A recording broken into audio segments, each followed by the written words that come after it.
تازه خبر مولوي محمد یعقوب مجاهد پاکستان ته سخت دام ایښی و او د خپلو شهیدانو غچ یې له پاکستاني ځواکونو څخه واخیست. تازه د پاکستان د بهرنیو چارو وزارت نن ویلي چې د اسلامي امارت ځواکونو د تورخم بارډر هاخوا پاکستان کې 3 پوستې نیولې وې او پاکستاني ځواکونو یې هلاک او په تیښته کړي وه.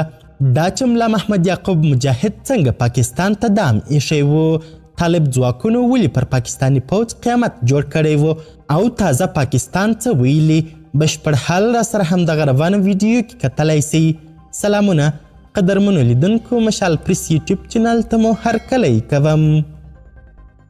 پاکستان په تورخم کې د جګړې او د دغې لارې د پرانیستلو په اړه اعلامیه خپره کړه.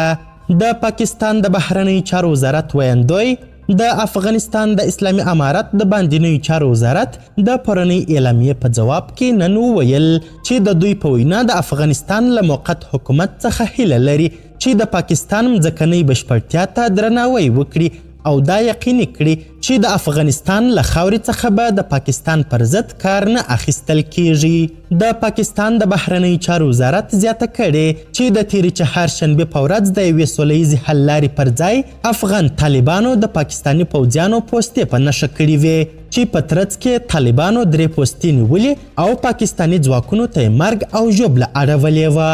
د پاکستان د ابزرور ورځپاڼې د راپور له مخې د پاکستان د بهرنیو چارو وزارت د خبریالانو د دې غوښتنې په جواب کې چې د تورخم دروازې د بندېدو په باب د طالبانو د حکومت د باندنیو چارو وزارت د اعلامیې په اړه څه وایي، په یوه خپره کړې خبرپاڼه کې داسې ویلي: د افغانستان د بهرنیو چارو وزارت اعلامیه د حیرانتیا وړ ده ځکه چې افغان چارواکي د تورخم دروازې د موقتي بندېدا په دلیل ښه پوهیږي.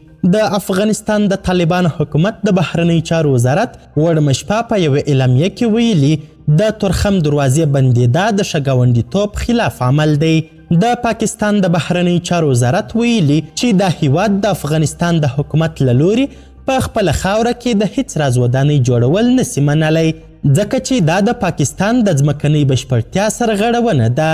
د پاکستان د بهرنیو چارو وزارت د تورخم د چهارشنبې د ورځې د نښتې پړه هم د افغانستان په غاړه اچولې او ویلي دي چې د افغان ځواکونو د ډزو په نتیجه کې د پاکستان خواته ودانیو ته زیان اوښتی او د افغانانو او پاکستانیانو ژوند له خطر سره مخامخ سوی دی.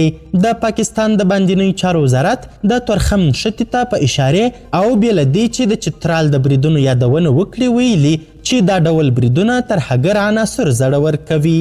د پاکستان د بهرنیو چارو وزارت په اعلامیه کې سره له دې چې د تورخم دروازې بندېدا موقتي بلل سوي خو دا نه دي ویل سوي چې تورخم به کله بیرته پرانیستل سي.